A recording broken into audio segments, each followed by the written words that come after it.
Bueno, para que puedas entender lo que se te va a explicar a continuación, primero te voy a dar una breve introducción sobre los acuerdos de Oslo, donde básicamente fue un manual de convivencia que casi cambió la historia. Imaginemos que tenemos dos vecinos que llevan décadas peleándose por el mismo jardín. La cosa se pone tan fea que ni se dirigen la palabra y se tiran de piedras cada que se ven, y ya nadie en el barrio no sabe ni siquiera cómo pararlos, pero de repente en el año de 1993 decidieron que ya está bueno y que se sentarían a negociar en secreto en Noruega. Pues eso fue básicamente a grandes rasgos los acuerdos de Oslo. No fue una solución mágica que arregló todo de un día para otro, pero fue un periodo de prueba de 5 años. La idea de esto era dejar de pelearse por lo chiquito y empezar a tratarse como personas y ver si con el tiempo podían resolver los problemas realmente difíciles, que esos eran los que realmente los terminaban en gritos. Te vamos a contar cómo intentaron repartirse las llaves de la casa, quiénes se dieron la mano frente al mundo y por qué.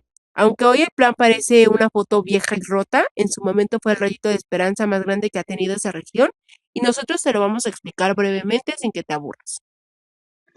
Bueno, los acuerdos de Oslo fueron un conjunto de acuerdos firmados el 13 de septiembre de 1993 entre Israel y la Organización para la Liberación de Palestina, conocida mejor como la OLP, que representaron el primer intento serio de lograr la paz entre ambas partes 3 décadas de conflicto. La firma se llevó a cabo en la Casa Blanca, en Estados Unidos, con la participación del primer ministro israelí Yitzhak Rabin, el líder palestino Yasser Arafat y el entonces presidente estadounidense Bill Clinton. Es una ceremonia muy simbólica que mostró al mundo un momento de esperanza.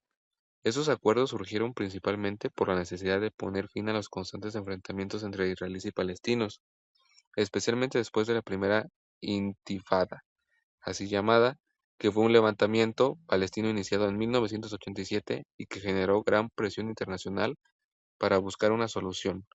Además, el contexto mundial también influyó, ya que tras el fin de la Guerra Fría hubo un mayor interés por resolver conflictos regionales, lo que facilitó el diálogo entre ambas partes. Las negociaciones que llevaron a estos acuerdos comenzaron de forma secreta en 1992 en Oslo, Noruega. Con la mediación del gobierno noruego y tras varios meses de diálogo, ambas partes lograron llegar a un entendimiento que culminó con la firma oficial en 1993, y uno de los aspectos más importantes fue el reconocimiento mutuo. Israel reconoció a la OLP como representante del pueblo palestino y la OLP reconoció el derecho de Israel a existir. En cuanto a su contenido, los acuerdos establecieron la creación de la Autoridad Palestina, que tenía el control administrativo de algunas zonas de Gaza y Cisjordania, así como el retiro gradual de tropas israelíes de ciertos territorios. También se acordó cooperar en temas de seguridad. El objetivo real básicamente era hacer un periodo de prueba para que Israel y Palestina aprendieran a convivir. Sus tres metas eran, número uno, hacerse amigos oficialmente. Antes ni se hablaban. El objetivo era que Israel dijera, ok, tú eres el representante de los palestinos, y los palestinos dijeran, ok, acepto que existes como país. Número 2. Soltar las llaves de la casa. Que Israel entregara poco a poco el control de sus propias ciudades a los palestinos, lo que hoy en día conocemos como la Autoridad Palestina, para que ellos mismos se gobernaran. 3. Dejarlo difícil para el final. El plan era, primero llevamos la fiesta en paz 5 años, y luego, cuando ya nos llevemos mejor, discutimos los temas imposibles, como de quién es Jerusalén. Imagina que los acuerdos de Oslo fueron como un intento de hacer las paces entre dos vecinos que llevaban décadas peleándose por el mismo jardín, Israel y Palestina. Para que lo entiendas fácil, aquí están los puntos clave. El ya te di, que es el reconocimiento mutuo. Antes de 1993 era como si ni siquiera se hablaran. Con estos acuerdos por fin se sentaron a la mesa. Palestina dijo, reconozco que Israel tiene derecho a existir como país. Israel dijo, reconozco que la OLP, que es el grupo que representó a los palestinos, es en quien debo hablar para hacer la paz. El contrato de prueba, un plan a 5 años. No intentaron arreglarlo todo de golpe porque era demasiado difícil, decidieron hacer un plan de 5 años. La idea era ir dándole pedacitos de tierra y control a los palestinos poco a poco para ver si podían vivir en paz como vecinos. La cooperativa ANP, como los palestinos no tenían un gobierno oficial, se creó la Autoridad Nacional Palestina, ANP. Imagínala como un gobierno provisional, que se encargaría de las escuelas, los hospitales y la policía en sus zonas, mientras se decidía si se convertían en un país independiente. El mapa de las zonas. A, B y C dividieron el terreno como si fuera un tablero de juego. Zona A, los palestinos mandan en todo. Zona B, los palestinos cuidan las calles, pero el ejército de Israel vigila la seguridad. Zona C, Israel mantiene el control total. Aquí es donde está la mayoría de las granjas y recursos. Los problemas difíciles, lo que dejaron para el final. Como en un examen, dejaron las preguntas más difíciles para el último minuto, pero nunca las contestaron. ¿De quién sería la ciudad de Jerusalén? Ambos la querían. ¿Qué pasará con los asentamientos, casas de israelíes en zonas palestinas? ¿A dónde irían los millones de refugiados palestinos? ¿Por qué es importante hoy? Aunque no se dieron la mano y hasta ganaron el Premio Nobel de la Paz, las cosas salieron mal. Hubo ataques de ambos lados, asesinaron al primer ministro de Israel que firmó el trato y nunca se llegó a ese paso final, de crear un Estado palestino oficial. Hoy ese mapa y zona sigue existiendo, pero la paz que prometieron en los 90 se siente muy lejana.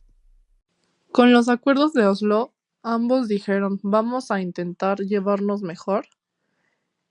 Empezaron a reconocerse y a trabajar juntos en algunas zonas. También permitieron que Palestina tuviera más control en algunas zonas, pero no todo se arregló y todavía siguieron algunos conflictos. Israel y Palestina llevaban muchos años en conflicto porque ambos querían vivir y tener control sobre el mismo territorio. Había peleas, violencia y mucha desconfianza. Los líderes de ambos lados entendieron que seguir así no era bueno, así que decidieron intentar algo diferente, hablar y negociar, para buscar una solución pacífica. Te voy a explicar la estrategia de negociación que se utilizó en los acuerdos de Oslo de 1993, donde tuvieron un enfoque bilateral, secreto y gradualista que fue diseñado para superar el punto muerto de la negociación pública convencional, que generó confianza mutua entre el Estado de Israel y la Organización para la Liberación de Palestina, por siglas OLP. En esta se desglosaron 5 pilares clave de esta estrategia. El número 1 fue la negociación secreta y de bajo perfil, donde se celebró el encuentro en Noruega, fuera de un foco mediático, donde solo se llevaron académicos y diplomáticos de bajo nivel para que estos exploraran soluciones sin la presión de la opinión pública o los extremistas de ambos lados. Se llevó a cabo también como punto 2 el gradualismo, que fue un acuerdo interino donde básicamente la estrategia fue posponer los temas más difíciles y controvertidos para la etapa final futura, donde se enfocaron ellos en un acuerdo interino de 5 años que permitió pasos pequeños pero prácticos como el autogobierno palestino en Gaza y Jericó. Tuvieron también como tercer punto el reconocimiento mutuo, donde la base de la negociación fue el reconocimiento de la OLP a Israel como un Estado soberano y asimismo el reconocimiento de Israel a la OLP como el representante legítimo del pueblo palestino.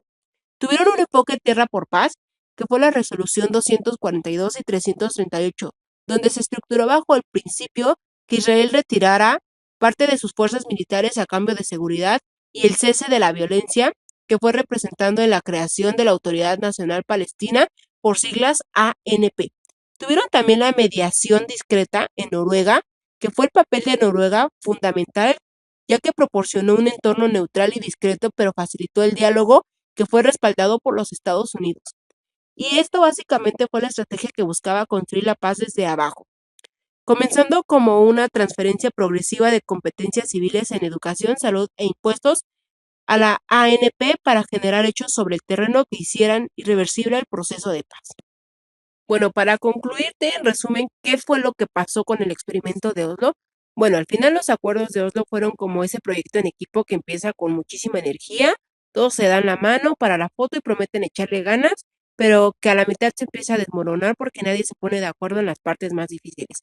Aunque hoy veamos las noticias y parezca que esos acuerdos no sirvieron de nada, la realidad es que sí cambiaron las reglas del juego. Por ejemplo, comenzaron a reconocerse por primera vez ambos y aceptaron que el otro existía y tenía el derecho de estar ahí. Dejaron un mapa de una división de zonas A, B y C que inventaron en los 90s y es la que para bien o para mal sigue funcionando el día de hoy. Y fue el casi, no demostraron que la paz estuvo a una firma de distancia, aunque luego el miedo, los ataques y de ambos bandos no había ninguna confianza que echara todo para atrás. Así que es triste, pero Oslo quedó como una promesa pendiente. Esto nos enseñó que sentarse a hablar es el primer paso, pero que si dejas los problemas más pesados para el final, como quién se queda con Jerusalén, lo más probable es que el acuerdo se termine rompiendo. Y hoy ese jardín por el que empezamos hablando y por el que se peleaban los vecinos, sigue dividido y con muros, recordándonos que en la política y como en la vida, las buenas intenciones no sirven de mucho si no se terminan aterrizando.